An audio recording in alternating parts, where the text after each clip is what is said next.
va voir maintenant quelques éléments spécifiques.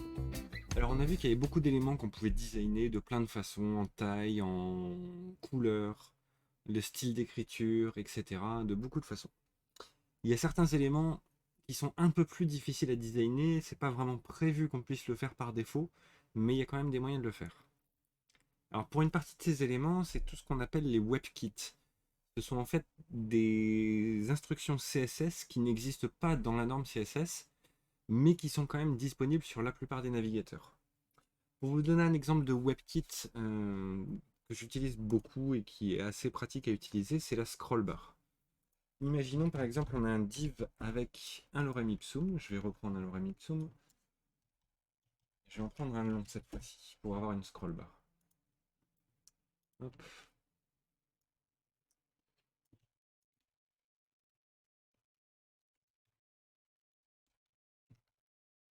Là quand je fais afficher, il n'est pas encore assez long.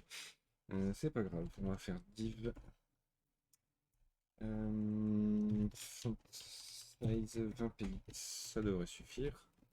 Là quand j'affiche, voilà, j'ai une scrollbar ici sur le côté. Et du coup, cette scrollbar, elle est propre au navigateur et bon, elle est pas toujours exactement comme on le voudrait. Ça, il y a moyen de le designer. Pour ça, on va utiliser des pseudo-éléments. On va par exemple pouvoir utiliser body 2.2. WebKit scrollbar. Et là, on va pouvoir la changer. On peut par exemple mettre un width à 50 px, qui va faire que la scrollbar est beaucoup plus large, ce qui n'est pas le cas. On ne la voit plus.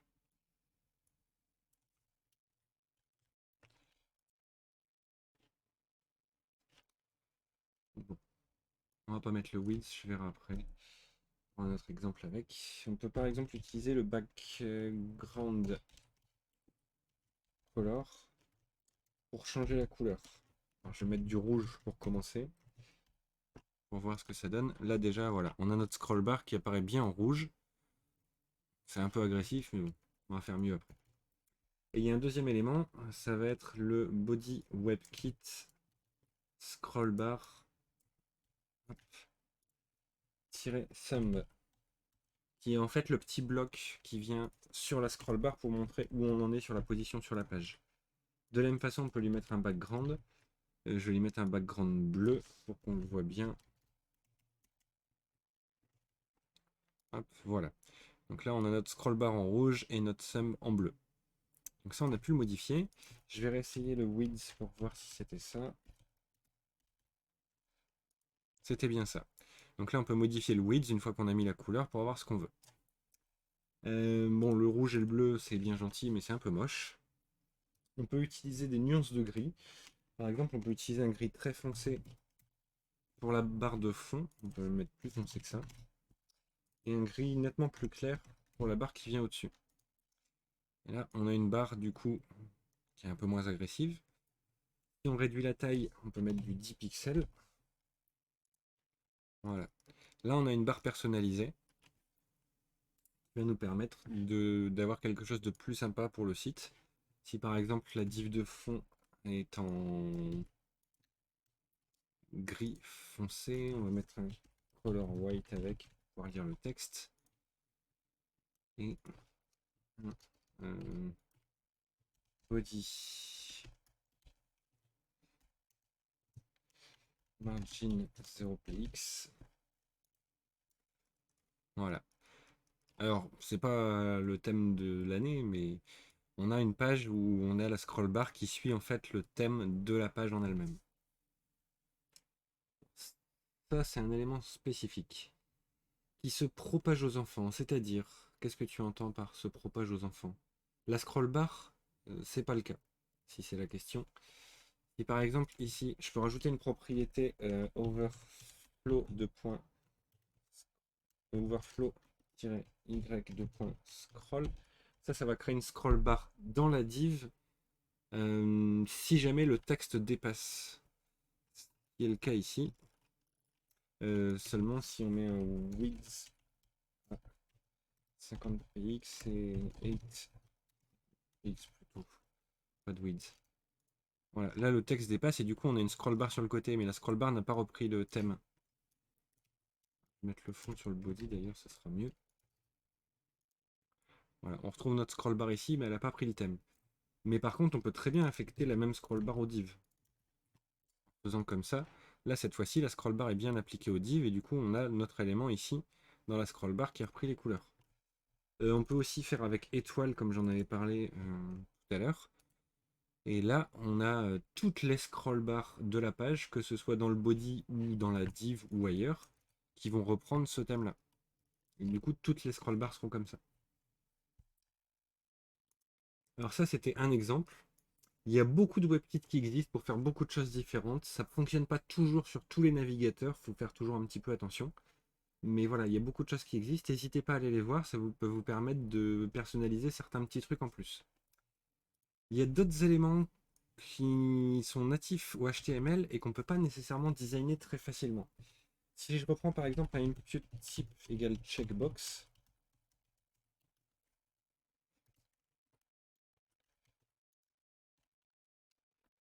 il n'y a pas de valise fermante, pardon. Hop, je vais enlever tout le CSS. Là, on a un input checkbox. Si jamais je veux changer la couleur de fond, je peux faire du coup un input background-color 40440 pour avoir un gris foncé. Si je relance, ça n'a rien changé. Et si je coche la case, j'ai toujours du bleu en fond. J'ai rien pu changer sur mon input.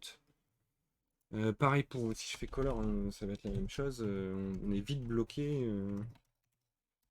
On ne pouvoir rien changer sur ce genre d'éléments. On peut changer le width et le height de mémoire pour qu'il soit plus grand. Mais le rendu va pas être terrible du tout. Voilà. On a juste une case qui est plus grosse, mais qu'on n'a pas pu changer du tout. Je crois que le border fonctionne aussi.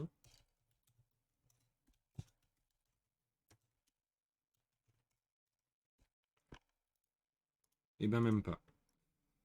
Donc il n'y a vraiment pas grand chose qui fonctionne là-dessus. Alors pour tout ce qui est éléments de formulaire, il y a un moyen de faire. Déjà, il faut connaître le label. On en avait parlé sur les cours du HTML. On peut écrire un label pour chaque élément. Alors pour le checkbox, on va avoir tendance à l'écrire comme ça, avec le texte après. Case cochée slash label. Et là, quand on fait ça, hop, je vais retirer les tailles parce que c'est pas terrible. On a la case à cocher et le truc avec le label, c'est que si on clique sur le label, ça va cocher la case. Ça va être très pratique parce que ça va nous permettre de pouvoir designer un peu ça. En faisant par exemple, dans un premier temps, un input.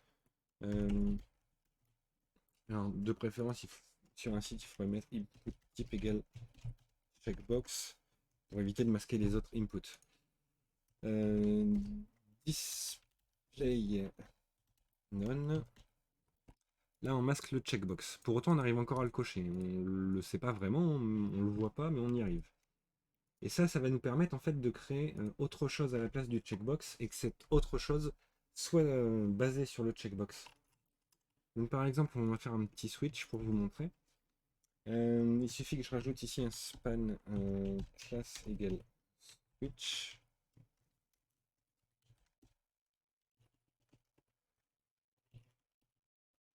Hop, ça n'affiche rien, le span est vide, c'est normal.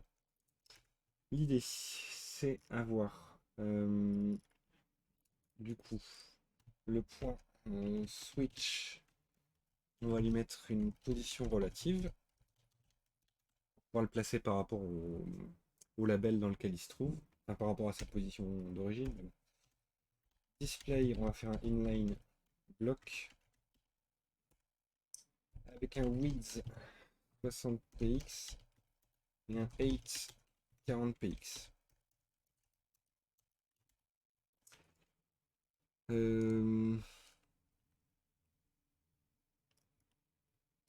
Ensuite, on a donc le input qui est masqué.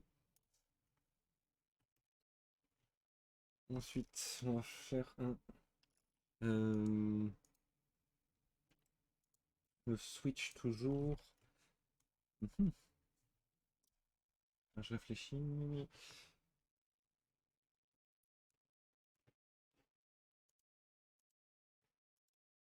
Alors là, déjà, on voit que l'élément est bien présent.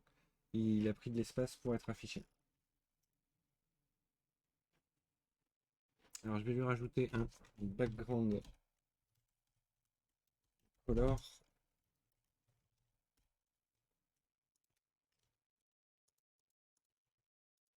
Voilà, on a notre case à cocher ici. Ensuite, ce qu'on peut faire, c'est utiliser le before. Donc, switch, 2.before. On en avait déjà parlé. Et justement, on va s'en servir. Le truc, c'est d'ajouter un élément. Donc, on va faire content rien. Là, on pourrait rajouter du texte. Et du coup, ça va ajouter le texte before, donc juste avant l'élément. On le voit ici. Mais nous, on va rien ajouter comme texte. Par contre, on va styler ce contenu qui est ajouté en before. Donc, on va lui mettre un height à 26 pixels. Alors, c'est pas par hasard, le height. Ça va laisser 14 pixels de marge, donc 7 au-dessus et 7 en dessous. Et un width à 26 pixels aussi. Ça va faire un élément carré. On va lui mettre un background color white.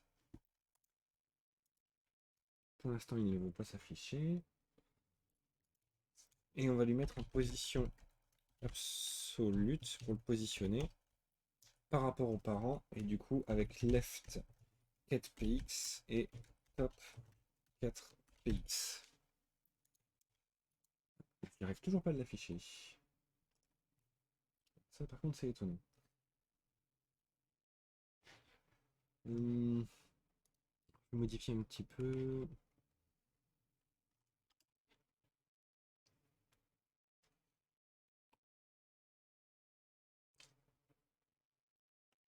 Ah oui, j'ai fait des bêtises.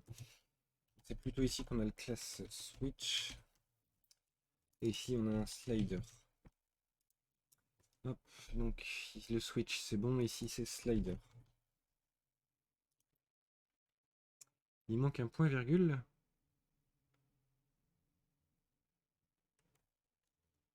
Ah oui, effectivement, il y a un deux points ici. Voilà, on a bien notre élément. Hop, donc là, on a un élément. Il n'est pas encore tout à fait terrible, mais ça va venir. Le 8, ça va plutôt être 34 d'ailleurs et pas 40. Je dis des bêtises. Voilà, donc là on a un élément avec une case, un carré à l'intérieur. L'idée c'est de pouvoir aussi le déplacer quand la case est cochée. Donc ce qu'on peut faire c'est un point switch espace input type checkbox pour récupérer le checkbox. On va rajouter un deux points checked. Comme ça va se déclencher uniquement quand le checkbox est coché. Et on peut faire un plus point slider. Comme ça, on récupère le frère de l'input checkbox. Donc là, on est sur le checkbox. On récupère le frère, c'est le slider. Et ce slider, on va lui changer des choses. Alors déjà, on va changer son background. Par exemple, on peut mettre un background color dièse 21 F3 96. Je crois que c'est pas trop mal en vert ça. Ça marche pas encore, je vais regarder ça après.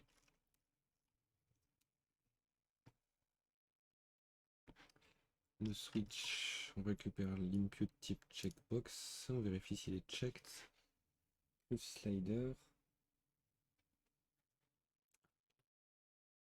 Ok, et normalement il faut faire la même chose aussi avec le before. Pour changer sa position, donc slider 2.before. Hop. Et là on va faire un transform qui permet de changer un élément. Translate X, où on a une position absolute sur l'élément, on va plutôt faire un left. Donc left, si on calcule un petit peu, il faut 4 pixels de marge, ça fait 60, moins les 26, donc ça fait 34, 34, moins les 4 à gauche, 30, moins les 4 à droite, ça fait 26. Donc on va lui mettre 30 pixels de large pour les 4 à gauche. Et zut, j'ai tout effacé. Je vais recommencer. c'est pas grave. J'ai déjà un exemple qui est presque fini. Hop. Alors.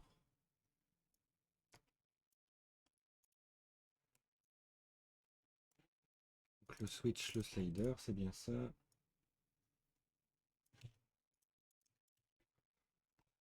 Le switch. Hop.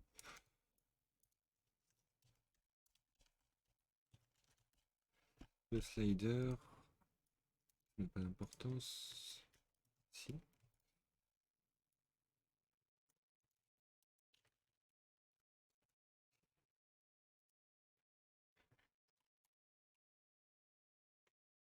Et le slider before.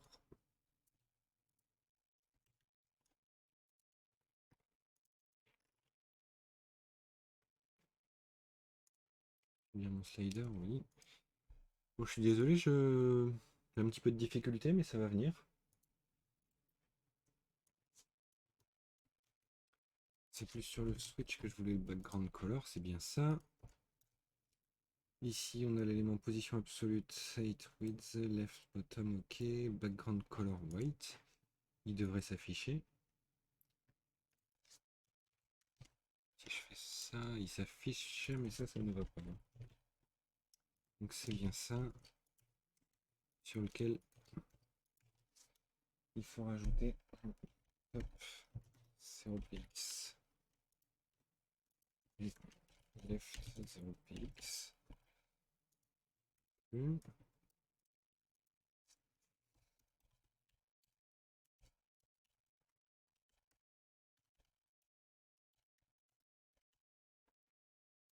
Voilà. Parce que l'élément n'a pas de taille. Il faudrait que je lui remette la taille width 8. Voilà, là ça fonctionne. Celui-là on pourrait même ne pas le préciser. Donc là on a notre élément et je reprends ce que je disais du coup.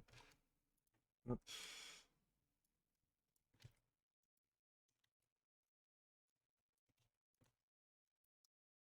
Et ici on va faire un left 30px. Voilà. Du coup là on a un checkbox et quand on clique dessus qui est coché, on a la case qui va venir se cocher toute seule et s'afficher en vert. Alors le vert est peut-être un peu fort.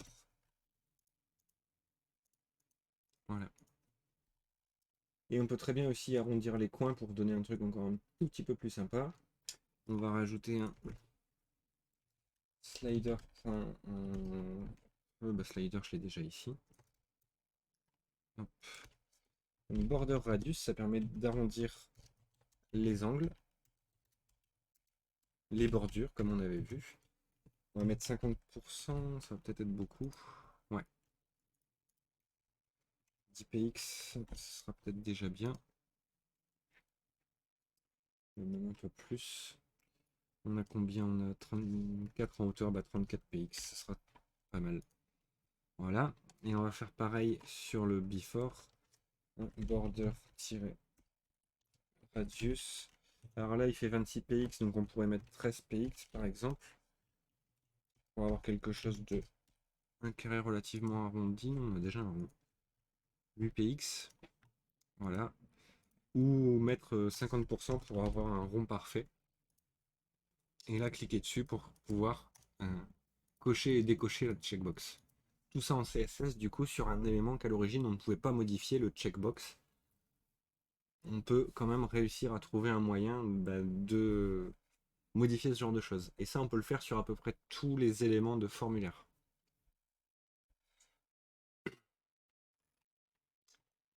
Pour vous montrer aussi, on peut très bien faire des input type texte. Ceux-là, on peut les modifier plutôt pas mal. Hop.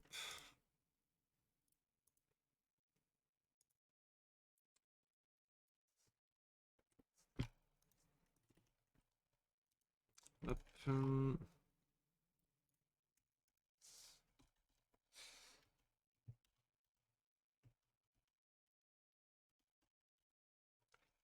Donc celui-là, on peut modifier par exemple le border.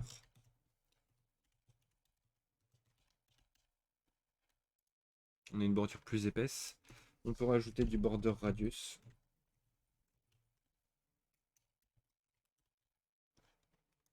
Pour avoir un champ un petit peu plus arrondi. Alors après le 4px c'est un peu énorme.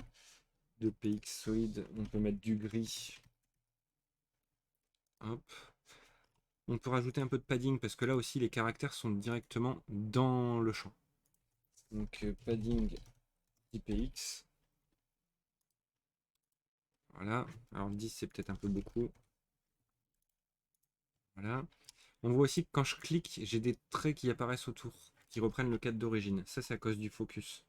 Il suffit de rajouter du coup virgule input de point focus. Et input de point. Je ne sais plus lequel c'est l'autre. Euh,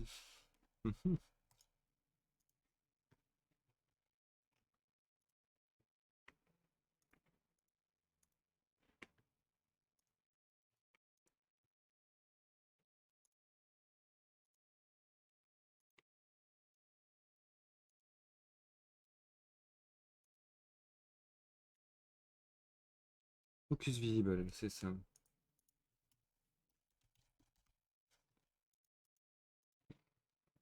Toujours pas.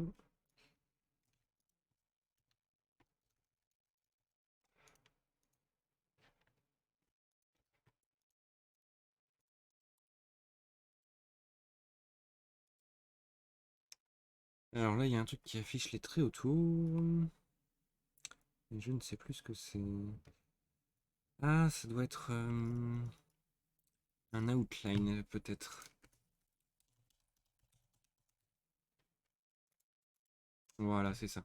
Le outline, effectivement, qui affiche un trait en plus autour du margin, celui-là.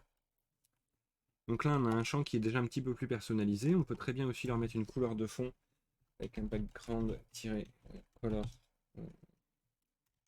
404040 par exemple. Alors, le truc, c'est que là, on voit plus ce qu'on écrit. Donc, il faut aussi préciser color white. Et là, on a un champ de formulaire relativement personnalisé dans lequel on peut saisir tout ce qu'on veut. Et ça marche sur tous les types de champs. Je pourrais faire pareil avec un select.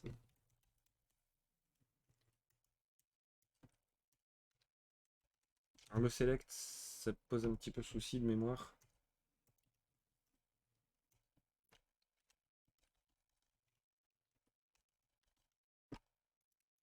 Je vais vérifier ça.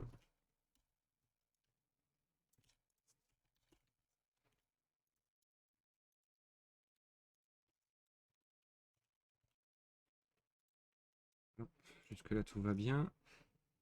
Si je rajoute du coup select, select de point focus. Hop, voilà, j'ai bien mon select qui apparaît en noir avec les bordures. Alors le problème c'est que le cadre qui est en dessous, lui, reste carré, il n'est pas modifiable plus que ça, ce cadre-là. Mais voilà, on peut vraiment réussir à personnaliser tout ce qu'on veut.